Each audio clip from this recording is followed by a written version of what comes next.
మీ పిల్లలు చదువుకున్నది ఎగ్జామ్ హాల్లో రాయాలన్నా, కాంపిటేటివ్ ఎగ్జామ్ క్రాక్ చేయాలన్నా మెమరీ ముఖ్యం. మెమరీ అనేది గిఫ్ట్ కాదు, రైట్ టెక్నిక్ అండ్ ప్రాక్టీస్‌తో ఎవరైనా సాధించవచ్చు.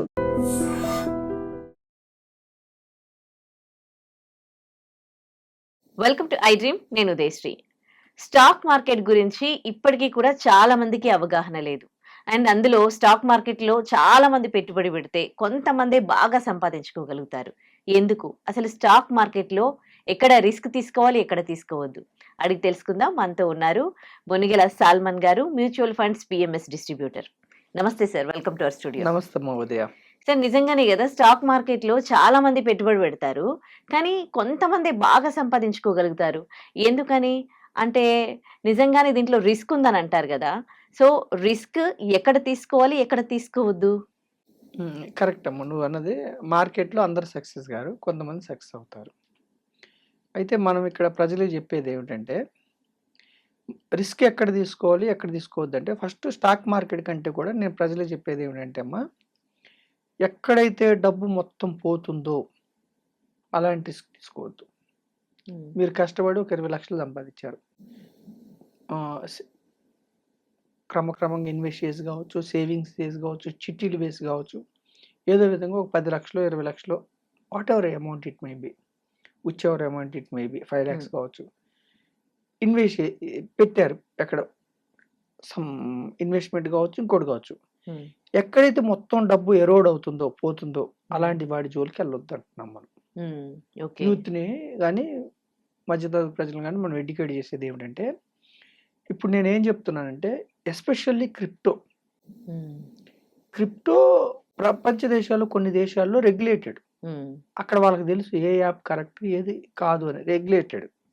మన దేశంలో అన్రెగ్యులేటెడ్. మన సెంట్రల్ గవర్నమెంటే ఏమంటుందంటే, మేము క్రిప్టోని నియంత్రించలేము, మీకు లాభాలు వస్తే 30% ట్యాక్స్ తీసుకుంటాం, నష్టాలు వచ్చి వాళ్ళ యాప్ వాళ్ళు మోసం చేస్తే మాకు సంబంధం లేదు అంటున్నారు.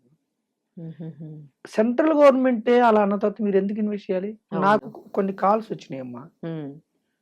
అయితే క్రిప్టోలో ఇన్వెస్ట్ చేయొద్దు అంటారు మీరు? అన్రెగ్యులేటెడ్ మన దేశంలో అన్రెగ్యులేటెడ్ వద్దు.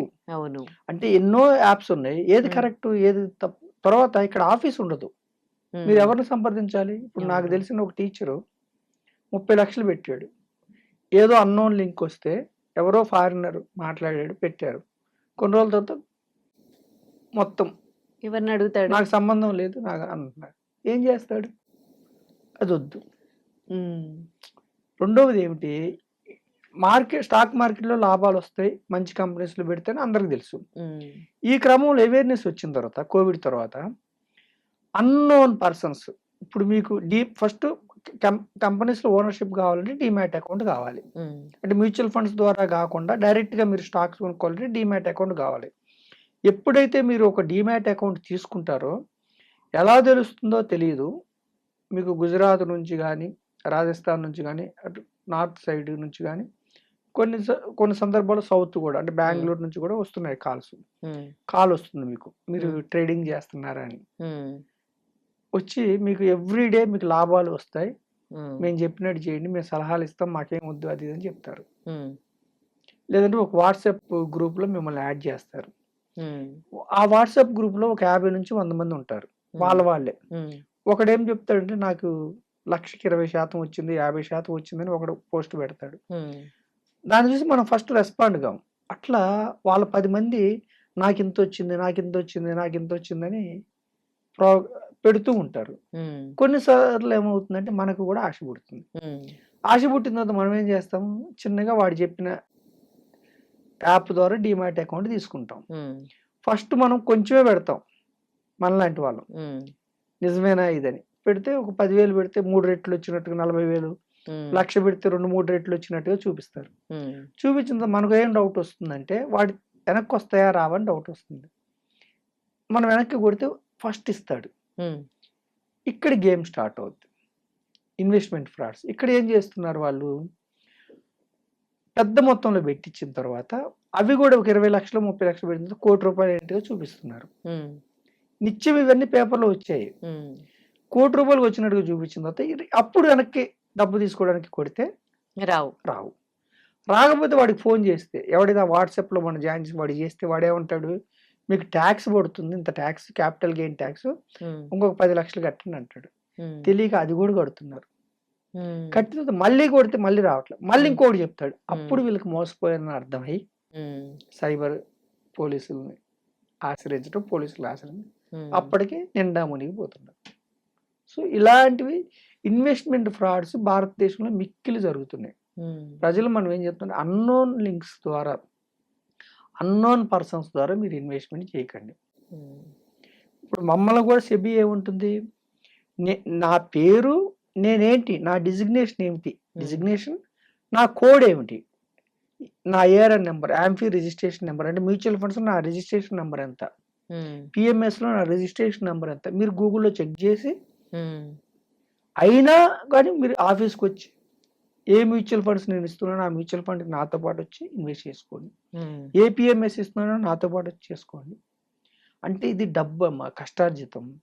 కష్టార్జితాన్ని తెలియని వ్యక్తుల ద్వారా మీరు మోసపోకండి. ఉమ్, సో ఇది చెప్తున్నాను నేను. మూడోది ఏం చెప్తున్నా అంటే, ఎస్పెషల్లీ మూడోది పాంజీ స్కీమ్స్కి బాగా అట్రాక్ట్ అవుతున్నారు.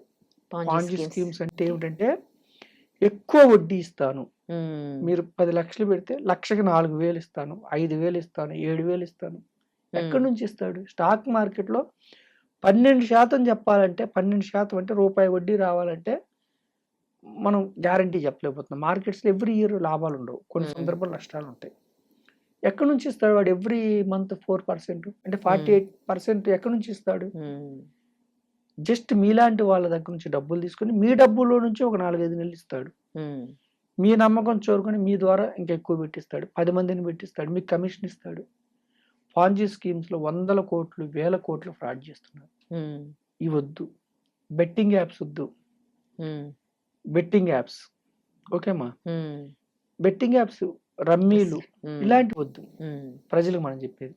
మళ్ళీ ఇంకా చెప్పేది ఏమిటంటే, స్టాక్ మార్కెట్లో ఇప్పుడు ఇవన్నీ అయిపోయినాయి కదా, స్టాక్ మార్కెట్లో ట్రేడింగ్ అని ఉంటుంది. ఉమ్, ట్రేడింగ్ ఫ్యూచర్ అండ్ ఆప్షన్స్ అని ఉంటుంది. ఓకే, ఫ్యూచర్స్ ఏమిటంటే కాంట్రాక్ట్స్. అంటే నిఫ్టీ, నేను దగ్గర టాప్ 50 కంపెనీస్ ఉమ్, ఏమవుతుంది, పెరుగుతుందో తగ్గుతుందో ఈ నెల, ఉమ్, నెక్స్ట్ మంత్ ఏమవుతుంది, అది కాంట్రాక్ట్. ఉమ్, అది ఒక పర్పస్లో పెట్టారు సెబీ, ఉమ్, హెడ్జింగ్ కోసం అని పెట్టారు.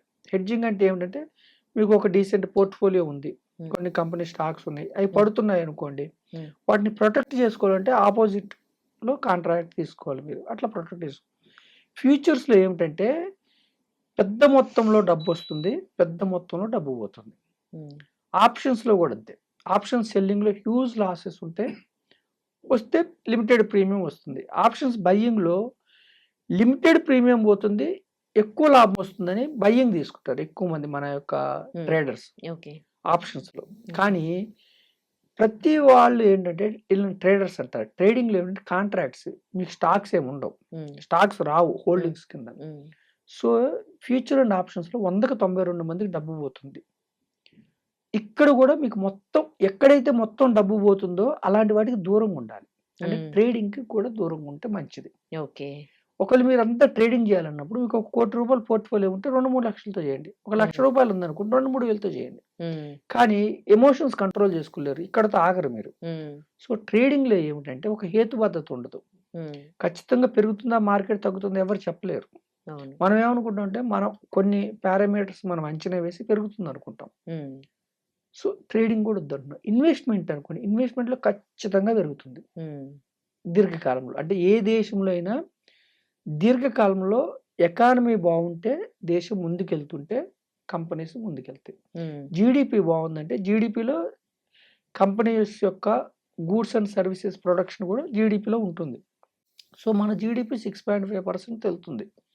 అంటే అర్థం ఏమిటంటే, మన యొక్క కంపెనీస్ యొక్క ప్రొడక్ట్స్, గూడ్స్, మన సర్వీసెస్ డెవలప్ అవుతున్నాయి. ఉమ్, జీడిపి 6.5తో గ్రో అవుతుంది. మనది 4th largest economy in the world. Um, next 20-25 ఇయర్స్లో వికసిత్ భారత్ అంటే మనము చైనా మీద కానీ అమెరికా మీద కానీ ఎక్కడ డిపెండ్ అవ్వకుండా మనంతటా మనమే స్వయం సమృద్ధిగా డెవలప్ అయ్యేంత దేశం మనది. మనకి మిక్కిలి అనుకూలమైన అంశం ఏంటంటే youth population, 140 crore population consumption. Youth population ఎక్కువ ఉంటే అడ్వాంటేజ్ ఏంటంటే, ఇప్పుడు మీలాంటి యూత్ ఉన్నారనమ్మా, నెక్స్ట్ 20-25 ఇయర్స్ మీరు ఉద్యోగం చేస్తారు. అంటే అర్థం ఏంటి, డిపెండెన్స్ తక్కువ, మీరు independent people. Youth population 60 to 65% ఉంది మన దగ్గర. డిపెండెన్స్ తక్కువ. అంటే ఎకానమీ ముందుకెళ్తది. పర్ క్యాపిటల్ ఇన్కమ్ పెరుగుతది. సో మనం ఏమంటున్నామంటే మొత్తం పోయే దగ్గర డబ్బులు పెట్టొద్దు. ఇన్వెస్ట్మెంట్ లో మొత్తం డబ్బులు పోదు. ఎక్కడ పోదు? మళ్ళీ ఇన్వెస్ట్మెంట్ లో కూడా చిన్న స్టాక్ 1, 2 స్టాక్స్ తీసుకుంటే చిన్న స్టాక్స్ జీరో అయిపోతాయి. పెన్నీ స్టాక్స్ అంటారు. 5,000 కంపెనీస్ మన స్టాక్ మార్కెట్ లో ఉంటే మనం ఎప్పుడు చెప్పిన టాప్ 500 కంపెనీస్ గురించే చెప్తున్నాం. మార్కెట్స్ అన్ని బియాండ్ 500 కంపెనీస్ అన్ని చిన్న స్టాక్స్. అంటే 1000 స్టాక్స్ వరకు పర్వాలేదు. బియాండ్ 1000 స్టాక్స్ వరకు ఏంటంటే అవి లిక్విడిటీ ఉండదు. అంటే పెరిగిన తర్వాత కొనేవాడు ఉండడు. కొన్ని కారణాల వల్ల ఏదో వాళ్ళ ప్రమోటర్స్ వాళ్ళు కొంటూ ఉంటారు, పెరుగుతుంది. పెరిగిన తర్వాత మీకు కొనేవాడు లిక్విడిటీ లేకపోతే మళ్ళీ లోయర్ సర్క్యూట్ పడిపోతూ ఉంటాయి. అందుకని మనం ఏం చెప్తున్నామంటే ఎక్కడ రిస్క్ తీసుకోవాలంటే క్యాపిటల్ మార్కెట్స్ లో రిస్క్ తీసుకోండి. కానీ ఎక్కడ తీసుకోవాలంటే ఇండెక్స్ ఫండ్స్ లో తీసుకోవచ్చు, ఈటీఎఫ్ లో తీసుకోవచ్చు. Diversified equity mutual funds, diversified అంటే అన్ని రంగాల్లో పెట్టింది, ఒక రంగం కాదు. డైవర్సిఫైడ్ ఈక్విటీ మ్యూచువల్ ఫండ్స్ లో తీసుకోవచ్చు. బ్లూ చిప్ స్టాక్స్ తో పోర్ట్ఫోలియో డిజైన్ చేసుకుని తీసుకోవచ్చు. పిఎంఎస్ లో తీసుకోవచ్చు, పోర్ట్ఫోలియో మేనేజ్మెంట్ సర్వీసెస్. లేదంటే సోఫిస్టికేటెడ్ ఇన్వెస్టర్స్ అయితే ఈఐఎఫ్ లో తీసుకోవచ్చు. ఎక్కడ తీసుకోకూడదు అంటే ట్రేడింగ్ తీసుకోవద్దు, క్రిప్టో తీసుకోవద్దు, బెట్టింగ్ యాప్స్ తీసుకోవద్దు. తర్వాత especially pre launch schemes, real estate లో రెరా అప్రూవల్ లేనిది, ఎల్పి అప్రూవల్ లేనిది ఎంతో మంది, ఇప్పుడు సాహితీ ఇన్ఫ్రా లాంటివి ఎన్నో సంస్థల్లో మీరు రెరా లేకుండా కట్టి లక్షలు, 50 లక్షలు, కోటి రూపాయలు, 80 లక్షలు అంటే ఒక తరం వెనక్కి వెళ్ళిపోతుంది. ఇట్లాంటి చోట మీరు దూరంగా ఉండండి. ఎక్కడ తీసుకోమంటున్నామంటే index funds, ETF, mutual funds, diversified equity ఇలాంటి చోట్ల రిస్క్ తీసుకుంటే షార్ట్ పీరియడ్ రిస్క్ ఉంటుంది. 2 to 3 years. More than 5 years ఉంటే మీకు డీసెంట్ రిటర్న్ జనరేట్ అయ్యే అవకాశం ఉంది. సో ప్రజలు ఈ యొక్క గ్యాప్ ని, ఎక్కడైతే డబ్బు మొత్తం పోతుందో అలాంటి వాటికి దూరంగా ఉండి, ఇక్కడ తగ్గుతుంది కానీ డబ్బు మొత్తం పోదు, కానీ లాంగ్ పీరియడ్ లో డీసెంట్ రిటర్న్ వస్తుంది. పవర్ ఆఫ్ కాంపౌండింగ్ వల్ల ధనవంతులు అవుతారు. ఇది అర్థం చేసుకోవాలి ప్రజలు. రైట్, చాలా వాల్యుబుల్ పాయింట్స్ చెప్పారు sir. Thank you so much. Thank you మహోదయ. And for more videos, Please subscribe to iDream. Please subscribe to iDream. Please subscribe iDream. And please subscribe to iDream. For more videos, subscribe to iDream. please like, share and subscribe to the channel. Congratulations, iDream. Subscribe to iDream. Subscribe to iDream. So subscribe to iDream Media. iDream team andarki huge congratulations. Please subscribe iDream Media. Please subscribe to iDream. Subscribe iDream. Please subscribe to iDream. iDream అంటే నా కళల ఛానల్ను subscribe చేసుకున్న నోరు తిరుగుతలేదు, మీరైతే గంట గుర్తు కొట్టండి. For more such videos, please subscribe to iDream. Subscribe to iDream. Please subscribe to iDream. Please subscribe iDream Media. Please do subscribe to iDream. Please subscribe to iDream Media. For best entertainment and information, please subscribe iDream. And don't forget to subscribe to iDream.